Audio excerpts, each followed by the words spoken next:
Welcome, everyone, to our May 27th Rotary Club of Madison online meeting. I'm Andrea Kaminsky, Club President. We'll start our meeting today by reciting the Rotary four-way test of the things we think, say, or do. Is it the truth? Is it fair to all concerned? Will it build goodwill and better friendships? And will it be beneficial to all concerned? Thank you. Now, because of the pandemic, this year's Rotary District Conference has been moved to an online platform.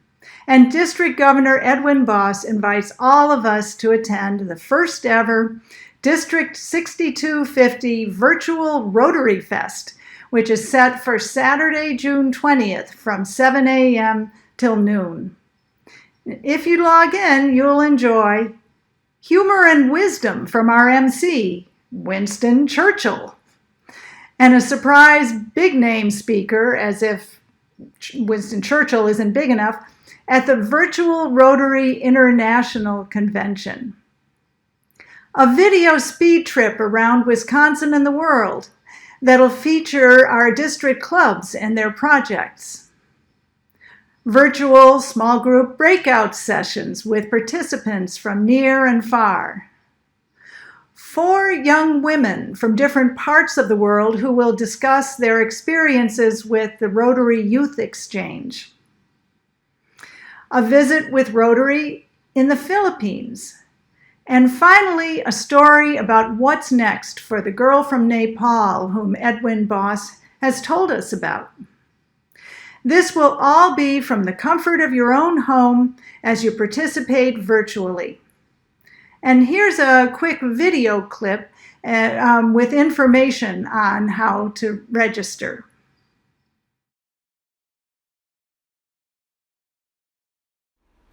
District 6250 Rotarians, Winston Churchill here, on the 20th day of June, 7 a.m., and I hope you will attend your district conference with me as your MC. I expect you to be there. 7:30, 20 June. Thank you. And now, Charles McClymans, chair of our Rotary International Committee, will share an update on this year's Rotary International Foundation Fund Drive. Charles. Thank you, President Andrea, and hello, fellow Rotarians. This week, I'm going to go off script, so Pat, please forgive me, but I feel this is very important to talk about. And I'm going to quote from the April issue of Discover magazine.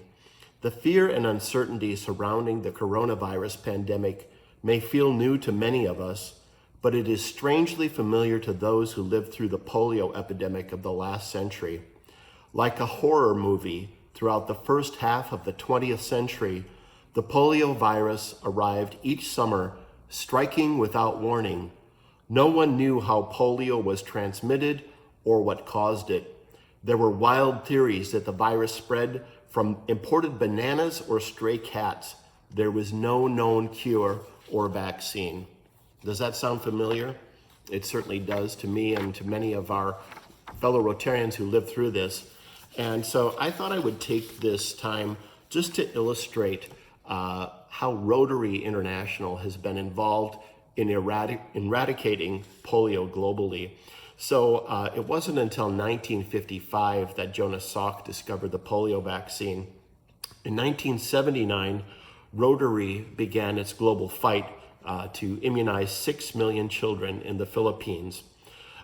In 1994, polio was eliminated from the Americas. In 2009, the Bill and Melinda Gates Foundation comes alongside Rotary to advance the efforts for global polio eradication. And today, Rotary International has invested over $1 billion in polio eradication, and it has been eradicated from over 99% of the globe. So it's going to take that kind of a global effort to eradicate the global pandemic of COVID-19. And Rotary is the perfect organization to do that. We are a global organization that is in nearly 36,000 clubs in over 200 countries worldwide. And it is going to take all of us coming together as a community, as a nation, and as a world to eradicate the global pandemic of COVID-19. So far, we have raised $37,210 towards our $50,000 goal. Once again, we need to raise $50,000 in order to get $75,000 in matching funds to complete global projects. And you can bet that COVID-19 global projects are going to be on our agenda for the coming years and well into the future. So for those of you who can donate and have donated, thank you so much. We do understand that others are struggling at this time, and we will be here. Our club will be here for you as well. So thank you for your consideration. God bless. Thank you, Charles. During this time of the pandemic, with so many members facing financial difficulties, we understand the timing isn't the best for this annual campaign. We sincerely appreciate all the gifts that our RI Foundation is receiving from members of our club. Thank you for doing what you can. Next up is Laura Peck, Chair of our Scholarship Committee. Hi there, it's Laura Peck. I'm here as the chair of the 2020 Rotary Scholarship Committee. I want to report on the activities of our committee over the last month or so. Well, we usually have 2 days of in-person interviews with all of our scholarship applicants. The pandemic changed some of those things, and we conducted Zoom interviews instead over the 2 days. And I'm pleased to announce that we have 24 excellent students that will be the recipients of this year's scholarships. Every year we look for students with the academic skills to succeed, the community service that we want to champion in our students, and most of all, financial need.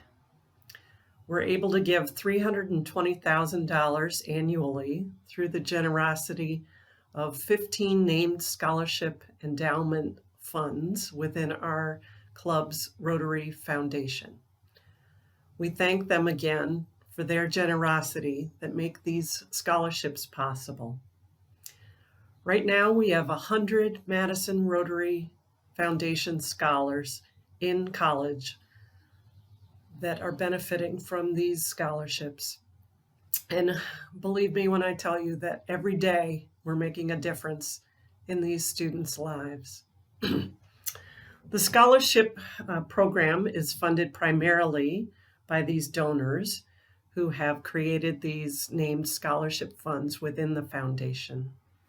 Also sourcing our scholarships is the Synergy Fund. And this fund was established in 2008. All of us Rotary Club members can contribute to this fund in any amount to support our scholarships. You can do this when you round up your birthday contribution, you're contributing to the Synergy Fund. You can also write a check directly to the Synergy Fund, actually to the Madison Rotary Foundation, and mail that check into the Rotary office. Or you can do it online via our website. And we'd like to encourage everybody right now, while we're thinking about these scholars, to donate to that Synergy Fund. It makes such a difference in the lives of these students. Our first scholarship was given in 2009 when the Synergy Fund reached the required $50,000 level for a named scholarship. This year, our fund generated enough for a value of $11,600, which means that we were able to give $2,900 in scholarships over 4 years, beginning this year with our 2020 scholars. Imagine the difference that makes in their lives as they go to college, and with the goal, of course, of graduating in the next 4 years.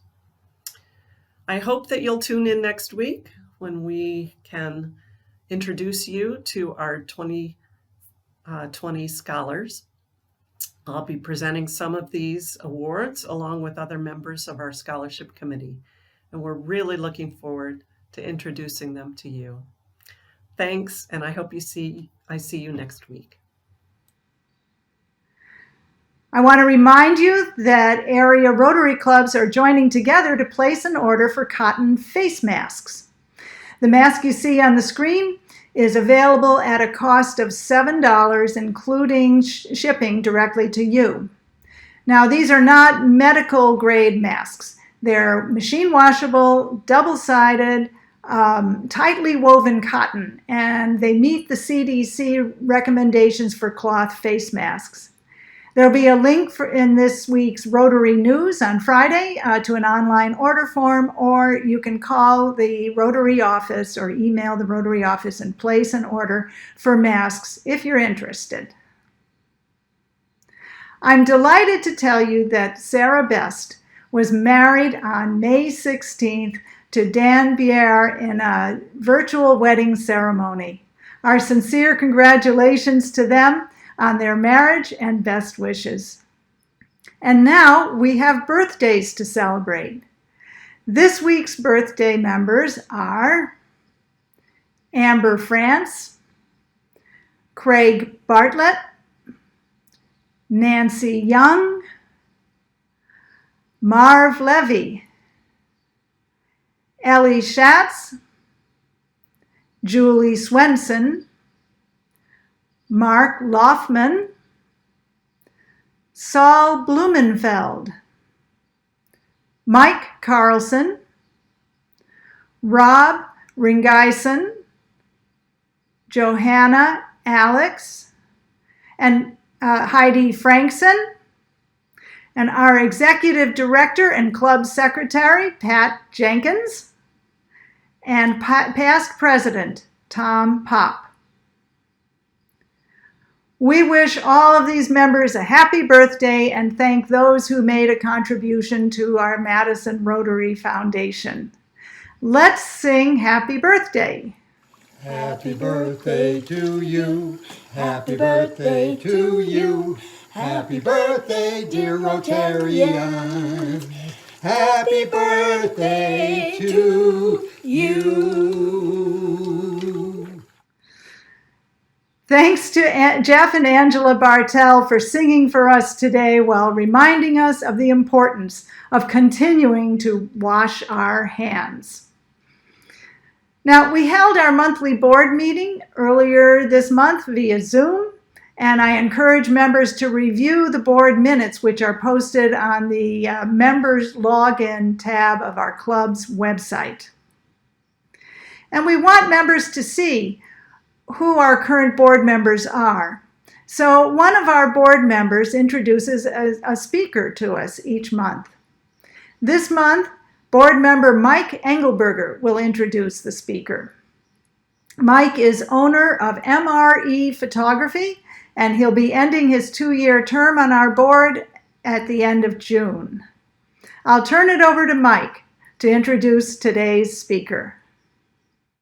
Thank you, President Andrea. Today's speaker is Dr. Jo Handelsman, who is director of the Wisconsin Institute for Discovery at UW-Madison, and she is also a Vilas Research Professor and a Howard Hughes Medical Institute Professor.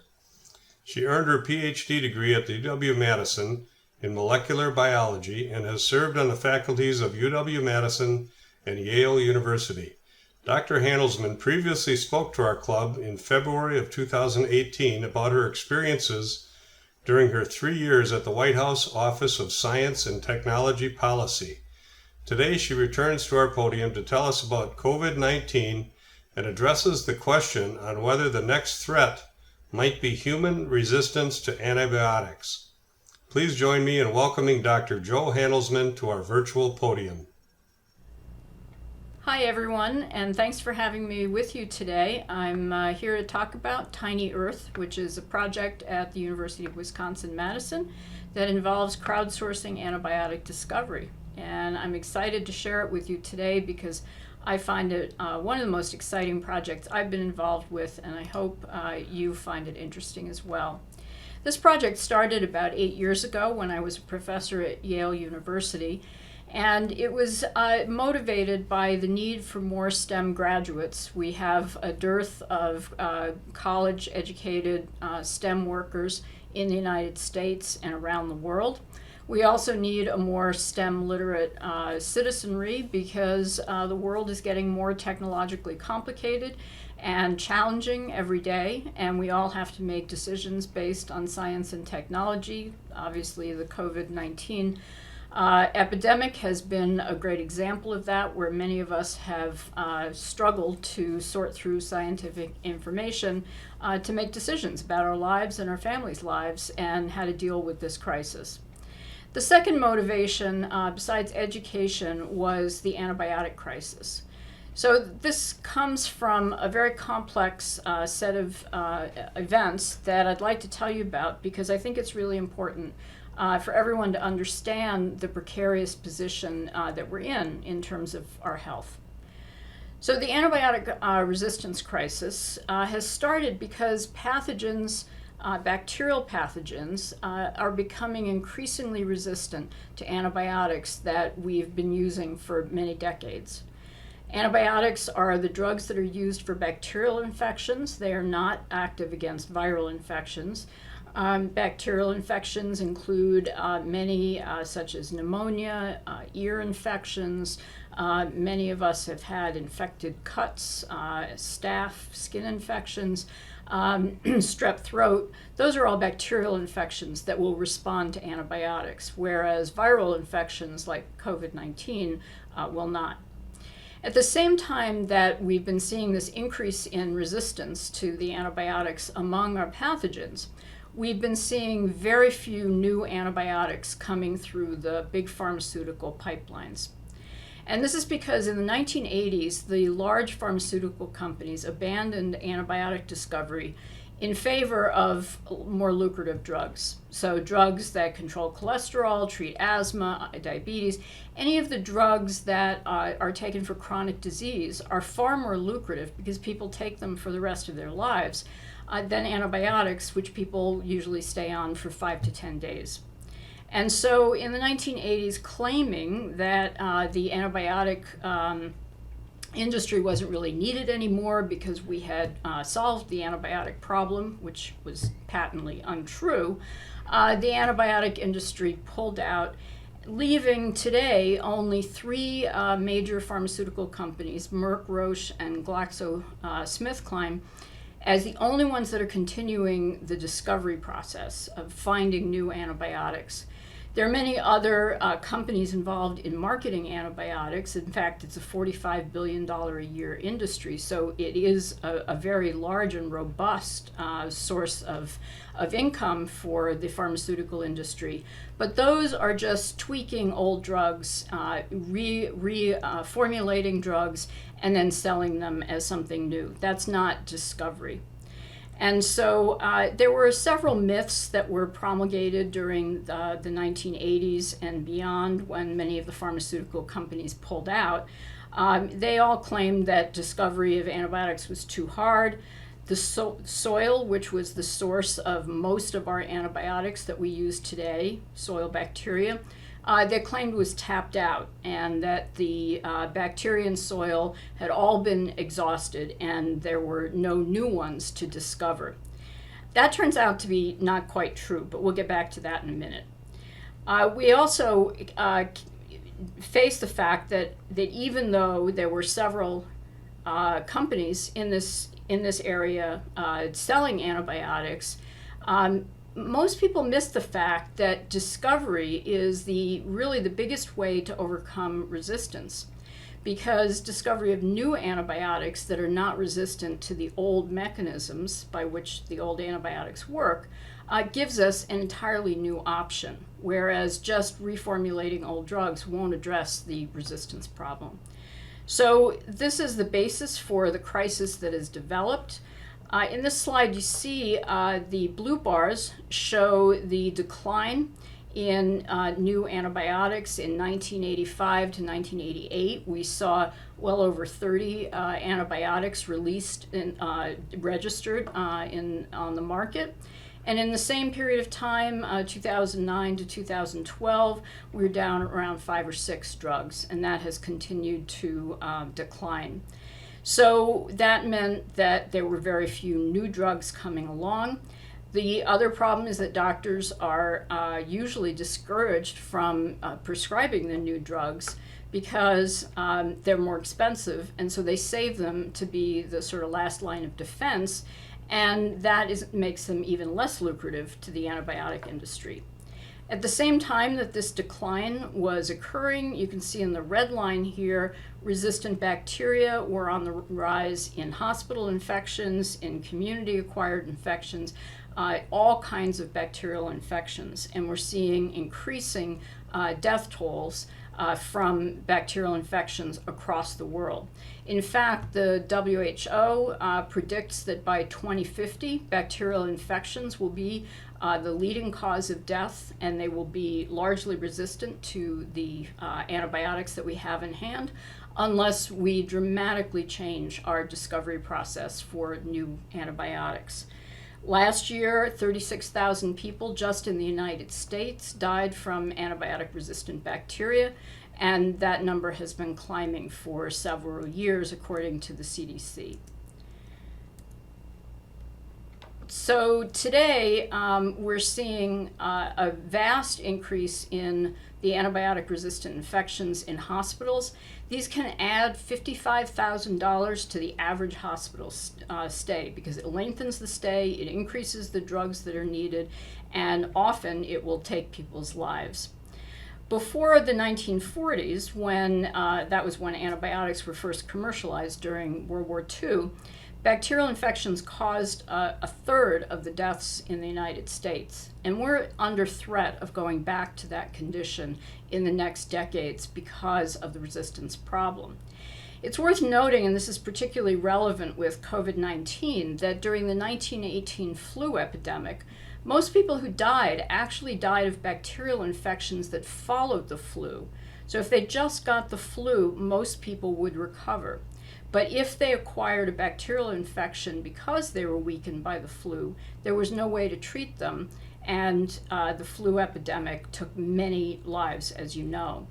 We had 2 subsequent flu epidemics in 1957 and 1968, and interestingly, those aren't really thought of as that serious. We have all heard of the 1918 flu, but most of us are pretty unaware of the one in 57 and the one in 68. And the difference is that we had antibiotics. And remember, those don't treat the viral infection, but they do treat the bacterial infection that can follow. And so once antibiotics were developed, flu became less of a fatal threat, and these epidemics were a little bit less concerning. But today we have a lot of resistance among the bacterial and pathogens, and so flu epidemics are again plagued with bacterial infections that can kill people weakened by flu. We don't yet know whether COVID-19 follows that same pattern. I think the evidence so far is that it's not making people too susceptible to bacterial infections, but I think we'll probably need a lot more data to assess that as we look back over this pandemic.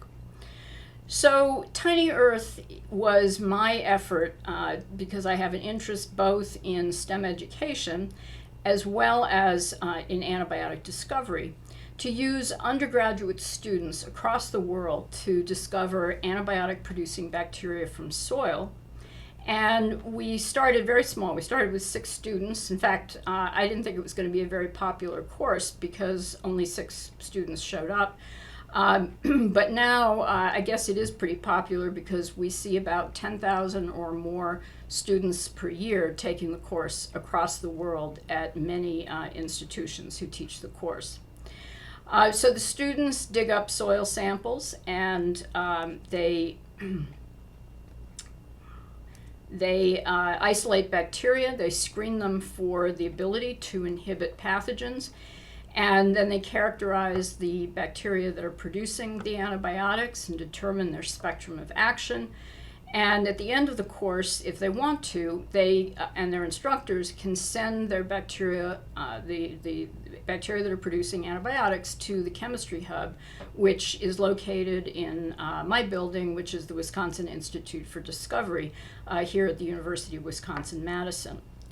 Our goal with this project overall is to make antibiotic discovery cheaper and more efficient for the pharmaceutical companies. Since they told us repeatedly from the 1980s on that the discovery process is the expensive and difficult part that they didn't want to engage in, we thought, well, if we could provide them with a pipeline of discovered antibiotics and then turn that pipeline over to them and have the companies do the development of those antibiotics, register them with the FDA, do all the clinical trials, then perhaps that would reduce the costs and challenges associated with antibiotic discovery. Another advantage of Tiny Earth's pipeline is that it will potentially be from all over the world. Right now we're focusing on the United States, but we have partners in many countries across the world. I think we're up to about 25 countries on most of the continents. We add new countries every year. And that gives us a wide diversity of soils, which in turn provides us with a wide diversity of bacteria, and we hope will provide us with a wide diversity of chemicals or antibiotics that those bacteria produce. So the process for this teaches the students a broad swath of biology while teaching them how to do research as well and teaching them a lot about antibiotics and bacteria that produce them. The process is pretty simple. They dig up a soil sample from a place of their choice. They grow bacteria from that soil, and this is an example of, on the upper right, is a petri dish that's covered with colonies of bacteria that grew from that soil. Then they isolate the bacteria into pure culture, which is the lower left, and then they test each of those pure cultures against six major pathogens or relatives. We use safe relatives of those pathogens because we don't want the students exposed to the pathogens. And so those plates for screening are shown in the middle of the lower panel, and you can see those zones of inhibition where the bacteria that the students isolated are in the middle, and then there's a lawn or a spread of the pathogen on the plate. That's the kind of fuzzy white background. And those clear or darker areas around the patches of the bacteria that the students isolated indicates that those bacteria are producing chemicals inhibiting the growth of the pathogen in proximity to the bacteria being tested.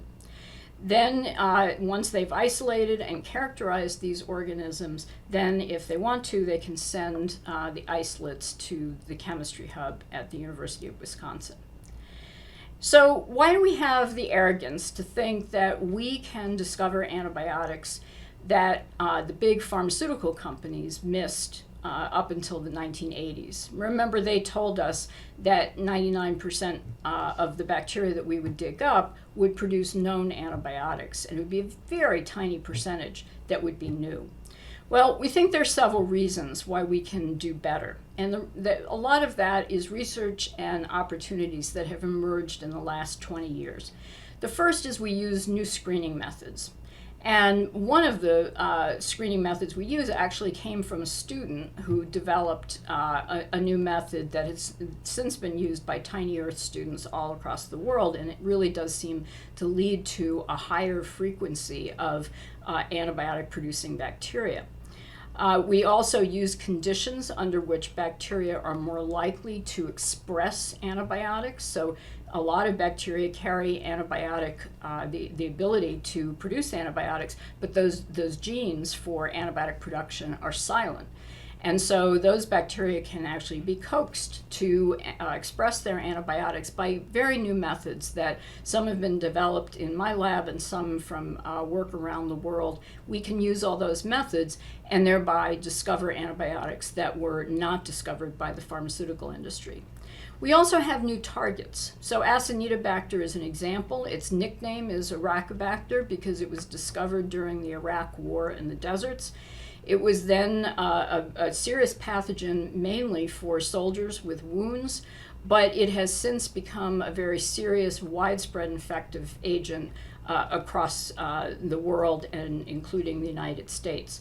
So this occurred only in the last 20 years, and so none of the antibiotics that industry developed before that were targeted against Acinetobacter. So we think by looking for new targets like Acinetobacter, we will find new antibiotics that just hadn't been seen before. Our students are very innovative and they're trying new things all the time, and that's one of the ideas behind the course, is to teach them the thrill of research and the originality that they can bring to research. No two students do exactly the same thing in this class, and so in making their own variation on this basic method of digging up soil and isolating bacteria and screening the bacteria, there's a lot of room for creativity, and our students make discoveries that no one else would have discovered because our students are absolutely unique and have their own interests and their own ideas. We also have a very strong prioritization system. And that's important because, remember, industry said that 99% of what we discover will be a discovery of old antibiotics. We're going to rediscover penicillin and tetracycline and streptomycin and all the old ones. Well, if you have a large enough pipeline and you have tens of thousands of isolates that are producing antibiotics, then 99% rediscovery isn't so bad. 1% of 10,000 or 100,000 isolates is actually a pretty good yield. But the challenge is if you have to go through and you have to purify the antibiotic from every single one of those tens of thousands of isolates, and only then can you find out if it's a known molecule or not by determining its structure, that takes an enormous amount of time. The hard part of this kind of work of discovering natural chemicals from soil bacteria is typically the purification of those chemicals and then determining their chemical structure. So the question is, how could you focus right in on that 1% that is new and just throw out all the isolates that are producing old antibiotics that we already know the structure of? And that leads us to the really exciting part of the project, to me, is how we have changed the way that antibiotics can be identified in these isolates. So we've started with a collection, for starters, of 3,000 isolates from students. About 1,500 of these have the kind of activity that we want, either against Acinetobacter or other high-value targets that the CDC, for example, have identified as the prime disease-causing agents of the next decades. We then determine the genome sequence of as many of those as we can. So by determining the entire genome sequence, the DNA sequence of all the genes in each of these organisms, we can begin to look for pathways that may be new. And so we have the ability to recognize biosynthetic pathways that are responsible for producing things like antibiotics. We can recognize those. But not every one that we recognize as a biosynthetic pathway is an old one. Many of these are new variations. And so we can tell just by looking at the DNA sequence if this bacterium is likely to produce a novel compound. Of the first 394 pathways that we discovered, this was just from 46 genomes, so you can see that each genome contains many pathways. We found that 88% were different from known pathways and 35% were completely new. So the 88% means that they were in some structural way different, but maybe not radically different from a known compound. But the 35% that are brand new are really exciting to us because their pathways don't really look much like any of the known pathways for the old antibiotics that we already know exist. So the second part of what we do is we develop a chemical profile that we call a metabolomic profile. And this is where, just like in the genome sequencing, we look at all the genes in the organism. In metabolomics, we look at all of the metabolites, or all the chemicals that the organism produces. And we do that with very, very crude preparations. So we don't have to go and purify each chemical to determine what it is. But new chemistry and computational work using computer programs and artificial intelligence lets us recognize whether there's a novel signature in that mixture. If there's a novel signature, something that doesn't match anything in the known databases, then we have a hint that there's a new chemical there. We then triangulate between the activity, looking for the kinds of activities we're interested in, the genome sequence, which tells us if there's a novel biosynthetic pathway present in the organism, and the metabolomics, which tells us if there's a novel chemical in the organism. And then we choose the organisms to go and purify the active molecules from and determining structures. So we had three that were very, very promising. They looked like brand new antibiotics, very highly active against some important pathogens, and the structural determination was underway, and then COVID-19 hit and we couldn't go to the lab. So unfortunately, we don't have new antibiotic structures to tell you about today, but we are hoping to get back to the lab next week, at least on a small, limited scale. And we're certainly hoping that we can get structures of the antibiotics soon after that. And so I hope next time I talk to you, I'll have more of a story to tell in terms of new antibiotics. But everything that we've seen from the genomic analysis and the metabolomic analysis indicates that we have some new compounds present. So that looks like we really are satisfying our original goal of developing an easier, cheaper pathway for antibiotic discovery that will provide a pipeline for the pharmaceutical industry to then commercialize. So we're hoping that this will provide evidence that there is a lot more to discover in soil. Our evidence is that there is a ton load to discover in soil. We've had so many new pathways in soil that we're almost overwhelmed by the number of different pathways present. But we're hoping to use that to the advantage of antibiotic discovery to convince companies that it is worth examining the soil again and that there is lots to discover, and that using a student workforce is a great way to do that. The students learn a tremendous amount. They are enormously excited about the opportunity to do original research and contribute to solving a worldwide health threat. And they learn an awful lot of biology and chemistry in the process. So that's why we think Tiny Earth is a great way to learn. And we have so many partners across the world who are teaching the course now. Many people contributed to this work, and the Tiny Earth team is largely based in Madison headquarters. We have many people who do the biology and chemistry and manage our large student workforce locally.